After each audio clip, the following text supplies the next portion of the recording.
do with making your own cultures or growing out grain spawn or to the production of your mycelium in culture form is the most important part of your mushroom growing journey or part of the process. Yeah, this is just basically like a simple room. It's like an 8 by 12 room that I've converted into my laboratory.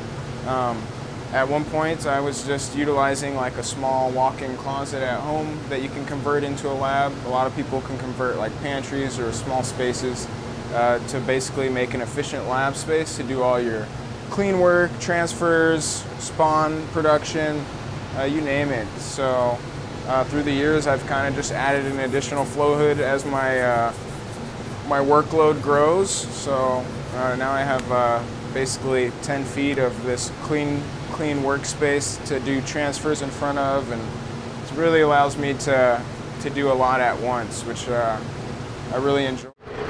So yeah, the lab at this point is basically 10 foot of HEPA filtration. So it's just a few HEPA filters that are built into these cabinets.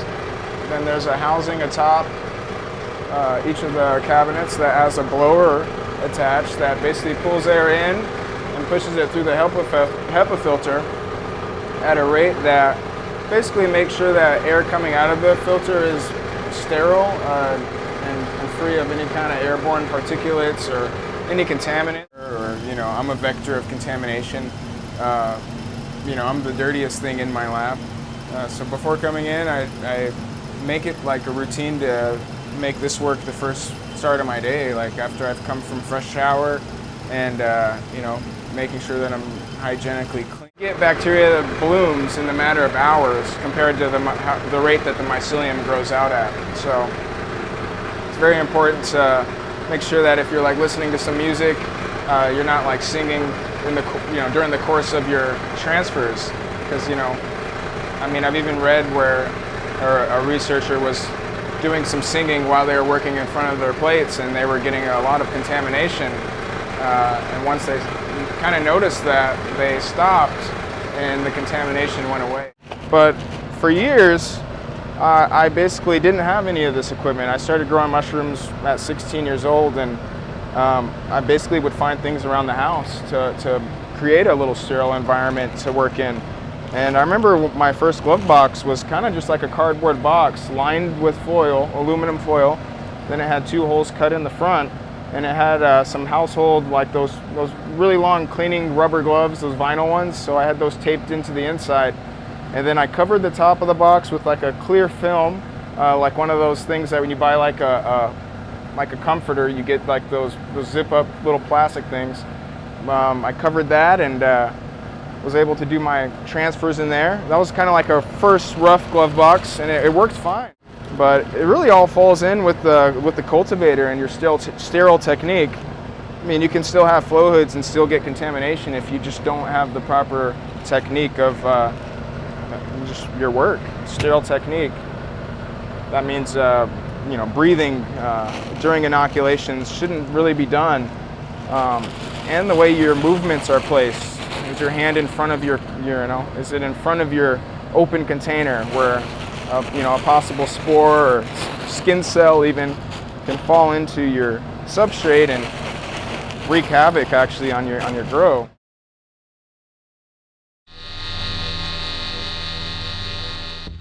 So yeah, I have some liquid cultures that I've been working on here. We have some lion's mane and a couple oyster species. These have already been used to create spawn, of course. So yeah, I'm examining some of the spawn that I have here, and this is one of our blue oyster strains. This was inoculated just 10 days ago, and it's looking amazing. Then we have some lion's mane. That was just inoculated 10 days ago as well. And then here next to it, we have our pink oyster. You can notice the mycelium's pink. Every mycelium is going to be different for each strain, so it's pretty cool. You're going to see these own unique characteristics to your mycelium, and that once you become, you know, rather familiar with the cultivation process, you can really identify strains just by looking at the mycelium. So, like this right here is the shiitake mushroom, and you can notice this is actually an H culture. This is inoculated March 9th, and it starts to brown, which we'll see in our production blocks as well. As it ages, the mycelium browns.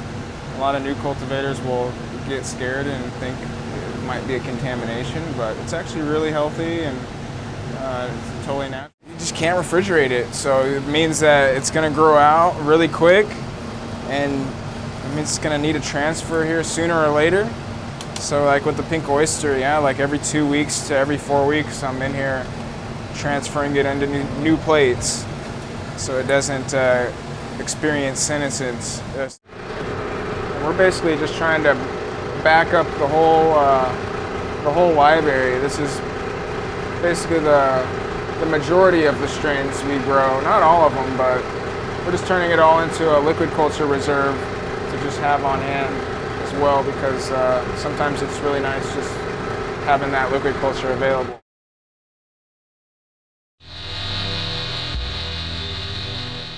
A back tie incinerator, or just a transfer tool sterilization unit. I use it to sterilize my scalpels and syringes, anything that's going to come into contact with a sterile culture. So now I'm going to just be wiping down stuff with some isopropyl alcohol, cleaning my my worktop, cleaning any of my surfaces.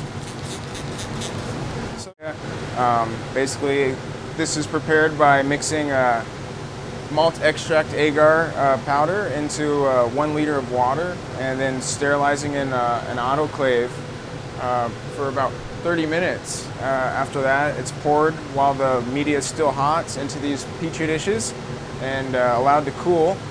Once it cools, it solidifies and it forms, or it kind of gels, and it forms this nice two-dimensional surface that our mushroom mycelium can grow across. And we can select the healthiest spots of growth to basically get optimum results for our mushrooms. So go from there with this. So for each transfer, we're re-sterilizing our tool, making sure that we're not going to cross-contaminate any of our work.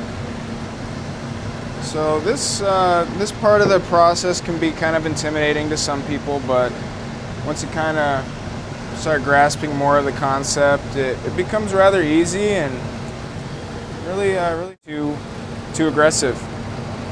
And when I'm doing my transfers, I like to put the wedge kind of face down onto the plate. That way the mycelium just grows directly into the agar, and just giving it that little boost. One technique for transferring with your petri dish is called like a clamshell technique, is where you take the dish and only lift up this much and close it right back up. That's a good way to utilize if you're just looking for a quick transfer in these dishes that I've made, and kind of transferring them, furthering them to more plates. Realistically, you can make up to 40 new plates with each plate.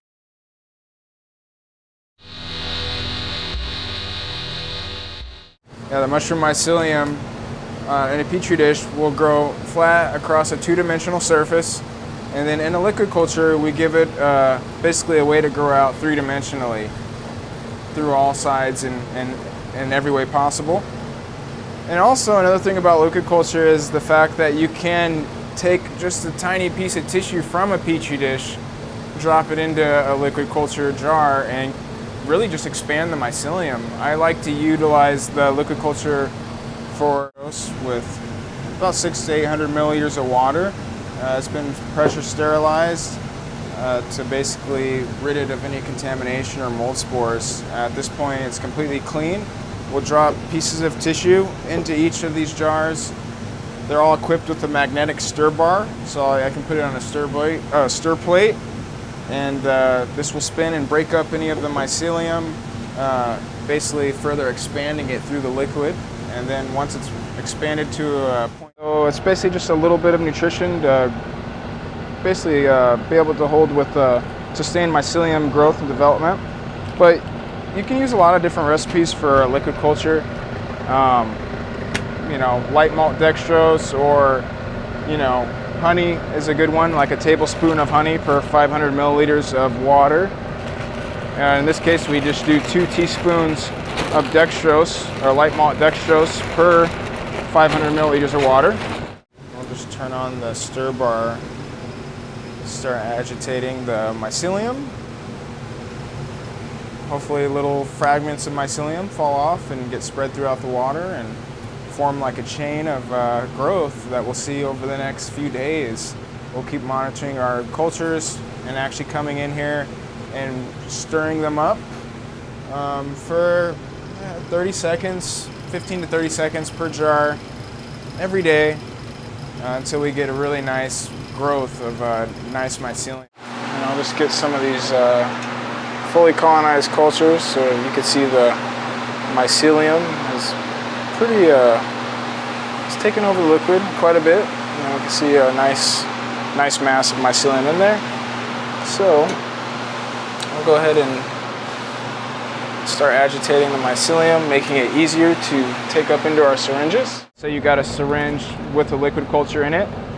You can make up some jars of liquid culture and inoculate them with just like 1 drop of your own liquid culture solution and just create thousands of milliliters of your own liquid culture. It's a fast way to expand out your mycelium. Each of these jars will make 40 syringes. Each of these syringes are about 12 cc's. So a little bit over 40 syringes. So I have 500 milliliters of inoculant in here. And yeah, each jar turns out to quite a bit. With each of these syringes, you can inoculate hundreds of more jars of liquid culture. Or each syringe can inoculate 12 pounds of grain.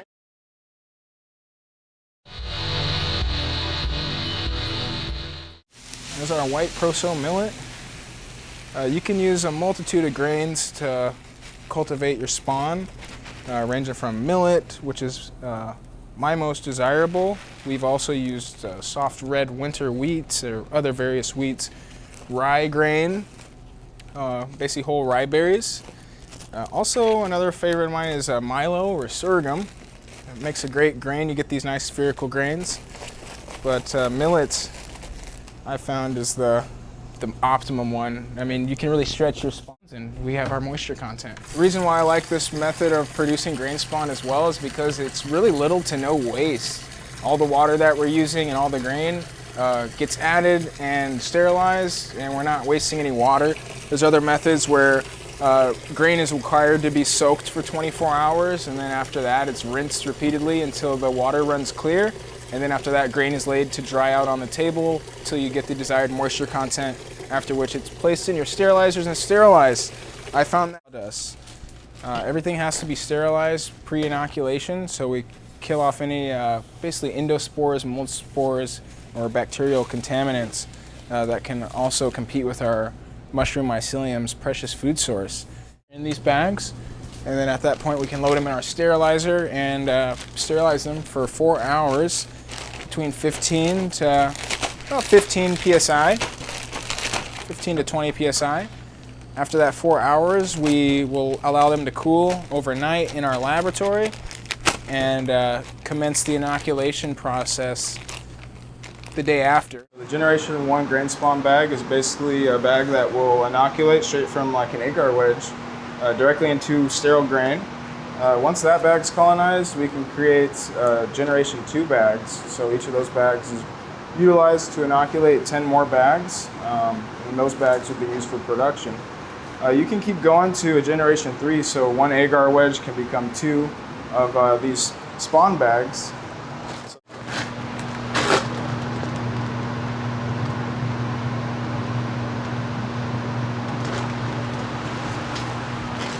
If the wedges are in the sterile grain, we can just break them up. And that'll actually break up the mycelium, and we'll be able to spread it further throughout the grain. And, notice just an increased colonization rate. So yeah, grain spawn's an important step into the production. Instead of going from like a liquid culture or straight from petri dish into like a sawdust production block, we would prefer to go grain spawn to production block because, one, you get more inoculation points with the grain spawn. Each individual kernel becomes a vehicle to basically a vehicle to carry our mycelium into our sterilized substrate. So with just like a small handful of these grains, you get 100 or so inoculation points, and that really speeds up the colonization process, and also the added nutrients coming from the grain spawn, like certain nitrogen benefits and starches and sugars that the mycelium actually feeds on, and that utilizes, or the mycelium will utilize the nutrients to boost yields and to get better there. Turn this one bag into 10, those 10 into 100. Those 100 bags inoculate 20 to 30 production blocks. Now you're at 3,000 blocks from just one single wedge of tissue. And with that, I mean, we can inoculate 1 pound of grain spawn per milliliter. So with that, that's 50 pounds of grain, or 500 pounds of grain spawn. And then that can actually be turned into another inoculation of 10 times its original inoculant. So we're looking at 5,000 pounds of grain spawn from just one jar. That 5,000 pounds can be used to inoculate tons of sawdust substrate. So it's just super important to get this right, because it's going to eventually be used to grow over 100,000 pounds of mushroom.